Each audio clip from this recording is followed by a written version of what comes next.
Social media में viral message में एक शख्स खुद को गौरक्षक गुंडा बता रहा है। अब इसका सच क्या है आप भी देखिए। जीना नहीं आता तो मर क्यों नहीं जाते? अरे जो डरते हैं सो मरते हैं, हम मर कर जीने वाले हैं। क्या सहारनपुर में हो रही है गौरक्षा के नाम पर गुंडागर्दी? क्या शहर में कोई कर रहा है खुद के गुंडा होने का दावा? क्या कोई खुलेआम कानून को आंख दिखाने की कर रहा है जुर्रत? जी हां, सोशल मीडिया पर एक ऐसा ही मैसेज वायरल हो रहा है। फेसबुक और व्हाट्सएप पर एक शख्स के नाम से गुंडा होने वाला मैसेज सर्कुलेट किया जा रहा है। दावा किया जा रहा है कि वो शख्स खुद को गौरक्षक और सबसे बड़ा गुंडा बता रहा है। वायरल मैसेज में उनका नाम विजयकांत चौहान बताया जा रहा है और वो खुद को वंदे मातरम मिशन का संस्थापक और जूनियर भगत सिंह बता रहे हैं। विजयकांत चौहान की फेसबुक वॉल और व्हाट्सएप नंबर से एक भड़काने वाला मैसेज शेयर किया जा रहा है, जिसमें खुद को गौरक्षक गुंडा बता रहे विजयकांत लोगों से भी गौरक्षक गुंडा बनने की अपील करते दिख रहे हैं। वायरल मैसेज में लिखा है, मैं हूं गौरक्षक गुंडा, आज से मेरा नाम गौरक्षा गुंडा है। मेरी आईडी और अन्य दस्तावेज के कागजों में मेरा नाम गौरक्षक गुंडा जल्द दर्ज होगा। बहुत जल्दी पूरे भारत में हम अखिल भारतीय गौरक्षक गुंडा सेना का निर्माण करने जा रहे हैं। जो भाई गौरक्षक गुंडा गर्व से बनना चाहते हैं, ऐसे सभी गौरक्षक गुंडे अपना नाम, पता और मोबाइल फोन नंबर आज और अभी हमें इस आईडी पर मैसेज करें। मुझे गर्व है, मैं गौरक्षक गुंडा हूं। वायरल मैसेज के साथ शेयर की जा रही तस्वीर में एक शख्स भी नजर आ रहे हैं, जिन्होंने फौजी वर्दी पहनी है। उनके आसपास गायों का झुंड नजर आ रहा है। जब हमारी नजर इस वायरल खबर पर पड़ी तो हमने इसकी पड़ताल का फैसला किया, क्योंकि हाल के दिनों में गौरक्षा के नाम पर खामोश चीखें और खून खराबे पर उतारू भीड़ की कई तस्वीरें सामने आ चुकी हैं। सड़क पर भीड़ तंत्र का तांडव दिखा और जिंदगी पर चंद लोगों की गुंडागर्दी भारी पड़ गई। गौरक्षा के नाम पर तथाकथित गौरक्षक जान लेने पर उतारू हो गए। ऐसे लोगों ने सरेआम कानून की धज्जियां उड़ाई। कई लोग इसका शिकार हुए। राजस्थान का अलवर हो या फिर झारखंड का रामगढ़, खुद को गौरक्षक बताने वालों की गुंडागर्दी दुनिया ने देखी।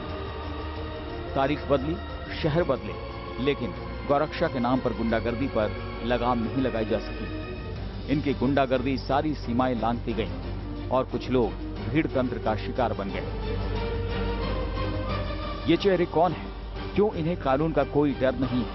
सड़क पर किसी की जान लेने पर कैसे उतारू हो जाती है भीड़? क्या यह हिंदुस्तान की गंगा जमुनी तहजीब को चोट पहुंचाने की साजिश तो नहीं? हमारी पड़ताल के दौरान हमें पीएम मोदी का वो बयान भी मिला जिसमें उन्होंने गौरक्षकों को चेतावनी दी थी। के नाम पर किसी की हत्या की जाए, वो निर्दोष है, नहीं गुनहगार है, वो कानून का काम करेगा। इंसान को कानून हाथ में लेने का हक नहीं है। गौरक्षा के नाम पर गुंडागर्दी रोकने के लिए केंद्र और राज्य सरकारें एक्शन मोड में हैं। संसद से लेकर सुप्रीम कोर्ट तक में केंद्र गौरक्षा के नाम पर हिंसा पर सख्त नजर आ रही है। केंद्र ने साफ कर दिया है कि इससे निपटना राज्य सरकार की जिम्मेदारी है। Nobody has a right to take the law in his own hand और ट्रेन में या सड़क पे या ट्रक को रोक के कहे कि मैं कानून को इन्फोर्स करूंगा और कानून के नाम पर किसी को मारूंगा। और इसलिए कोई करता है तो उसकी निंदा भी होनी चाहिए, उसको गिरफ्तार भी करना चाहिए, उसको प्रोसिक्यूट भी करना चाहिए। तो फिर कैसे बेलगाम हो रहे हैं ये लोग? क्या यूपी के सहारनपुर में भी कोई शख्स खुद को गौरक्षक गुंडा बताने की हिमाकत कर रहा है?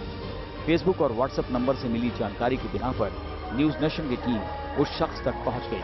अब हमारी टीम विजयकांत चौहान तक पहुंच चुकी थी, जिनकी तस्वीरें सोशल साइट्स पर वायरल हो रही थी। हमें पता चला कि ये शख्स सहारनपुर में गौशाला चलाते हैं। उन्होंने हमारी टीम को गौशाला भी दिखाया, जहां कई गायों के लिए हर तरह के इंतजाम किए गए थे। हमें कुछ तस्वीरें भी दिखाई गई जिनमें विजयकांत नाम के ये शख्स गायों की सेवा में जुटे हैं। अब हम बिना देर किए मुद्दे पर पहुंचे और हकीकत जानने के लिए उनसे गौरक्षक गुंडे से जुड़ा सवाल पूछा। उन्होंने इसके पीछे एक लंबी चौड़ी कहानी बता डाली। गौरक्षक दल के साथ में कोई और नाम भी हो सकता था, लेकिन गुंडा नाम क्यों आपने जोड़ा? जब पूरा भारत इस वक्त देशभक्तों को, गोरक्षकों को गुंडा कह के संबोधित कर रहा है।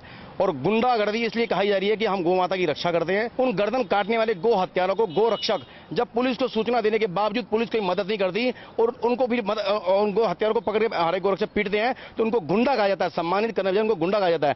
अगर इस देश के अंदर गौ माता की रक्षा करना गुंडागर्दी है, तो मैं भारत का सबसे बड़ा नहीं बल्कि पूरी दुनिया का सबसे बड़ा गोरक्षक गुंडा बनना चाहता हूं। इतना ही नहीं, विजयकांत ने कई ऐसी बातें भी कही जिन्हें हम आपको सुना नहीं सकते, लेकिन उन्होंने खुलेआम कानून को चुनौती भी दे डाली। अपनी मां की रक्षा करने के लिए हम भारत सरकार के भरोसे नहीं है, ना ही कानून के भरोसे हैं। अपनी मां की रक्षा के लिए हम तन, मन, धन और गन भी उठाने के लिए तैयार हैं। देश के लिए, धर्म के लिए, गाय के लिए हम जान दे भी सकते हैं और जान ले भी सकते हैं। हमारी तफ्तीश में ये बात सामने आई कि सहारनपुर में खुद को गौरक्षक गुंडा बताने वाले विजयकांत चौहान नाम के शख्स से जुड़ा मैसेज सही है, लेकिन इस तरह की गुंडागर्दी को कतई जायज नहीं ठहराया जा सकता। Team news nation.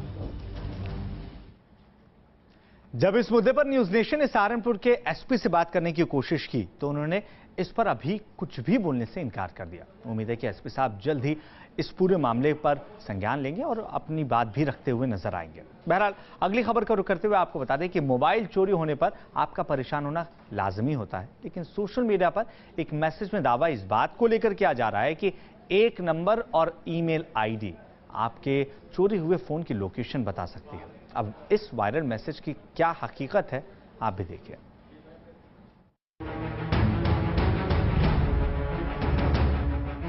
अब आपको मोबाइल फोन चोरी होने का डर नहीं सताएगा।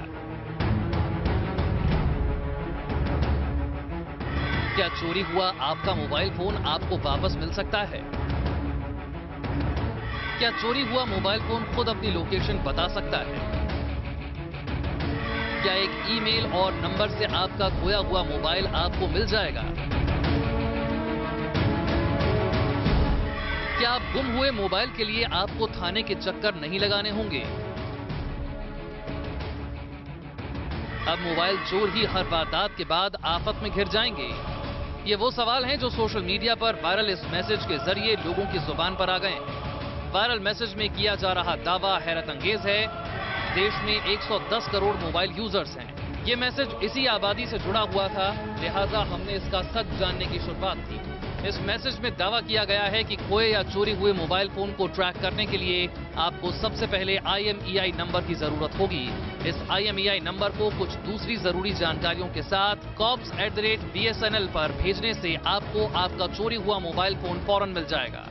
मैसेज इसी तरह व्हाट्सएप पे वायरल हो रहा है, जिसमें किसी तरह से आप देख सकते हैं किस तरह से दावा किया जा रहा है। इसमें लिखा है कि प्रत्येक मोबाइल जो कि IMEI नंबर होता है उसका, और IMEI नंबर के मुताबिक आप जो कोड होता है IMEI नंबर का, उसको आप एक मेल दिया हुआ है, उसमें अपना नाम, पता, फ़ोन नंबर लिखकर अगर आप मेल करते हैं तो अपने आप आपका मोबाइल GPRS के ज़रिए ट्रैक हो जाएगा और आपको पुलिस स्टेशन जाने की भी ज़रूरत नहीं है। इस तरीके का ये मैसेज बहुत तेज़ी से वायरल हो रहा है और अब हम इस चीज़ की पड़ताल करेंगे कि क्या वाकई जो इस मैसेज में दावा किया जा रहा है उसमें कोई सच्चाई है। सबसे पहले हमने IMEI पर फोकस किया। IMEI का मतलब international mobile station equipment identity. ये हर मोबाइल फोन में होता है। आप इसे मोबाइल फोन की पहचान के तौर पर समझ सकते हैं। हर मोबाइल फोन का 15 डिजिट का यूनिक नंबर होता है। IMEI नंबर फोन को ऑफिशियल तौर पर बेचने पर काम आता है। इतना ही नहीं, जब आपका फोन गुम या चोरी हो जाए तब IMEI नंबर सबसे जरूरी होता है। आप मोबाइल खोने की रिपोर्ट जब पुलिस स्टेशन में दर्ज कराएंगे तो आपको IMEI नंबर की जानकारी देनी होगी। इसी नंबर के बूते पुलिस आपके फोन को ब्लॉक कर सकती है। अब हम इस चीज की पड़ताल करेंगे कि क्या वाकई में ये कोड सच है और इसको डालने से आप IMEI नंबर पता कर सकते हैं या नहीं। आप देख सकते हैं मेरे हाथ में एक नॉर्मल मोबाइल, एंड्रॉयड मोबाइल है और इस पर अब हम डायल करके कोशिश करेंगे। आप देख सकते हैं उसमें दावा किया जा रहा है कि आप अगर *0 6# डायल करते हैं तो आपको आपका IMEI नंबर मिल जाता है। और देख सकते हैं जैसे ही हमने ये डायल किया आपका IMEI नंबर आपके सामने है। आप देख सकते हैं स्लॉट 1, स्लॉट 2 के लिए 2 IMEI नंबर आपके सामने आ गए। यानी जो मैसेज के पहले हिस्से में ये दावा किया जा रहा था कि *6#0 को डायल करके आप अपना IMEI नंबर प्राप्त कर सकते हैं, वो दावा सच साबित हुआ है। और अब हम मैसेज के आगे किए जाने वाले दावों के हिस्से की पड़ताल करेंगे। पड़ताल के दौरान हमारी नजर न्यूज नेशन के गाजियाबाद संवाददाता की एक रिपोर्ट पर गई। दरअसल उत्तर प्रदेश की गाजियाबाद पुलिस ने एक ऐसे गिरोह का भंडाफोड़ किया है जो IMEI नंबर बदलकर चोरी के या फिर लूटे गए मोबाइल फोन बाजार में बेच रहा था। पुलिस ने आरोपियों के पास से लगभग 800 मोबाइल फोन बरामद किए हैं। देखिए, गाजियाबाद में हम लोगों ने ऑपरेशन ब्लैक हैट का लॉन्च किया था, जिसके तहत IMEI चेंजर गैंग का हब बन चुका था गाजियाबाद कुछ दिनों से। तो हमने 3-4 गैंग्स पकड़े हैं और इस बार बहुत ही बढ़िया सफलता हमें प्राप्त हुई है। 780 करीब मोबाइल्स रिकवर हमने किए हैं इस IMEI चेंजर गैंग से। तो ये पूरे बैकवर्ड फॉरवर्ड लिंकेजेस इनके पास थे।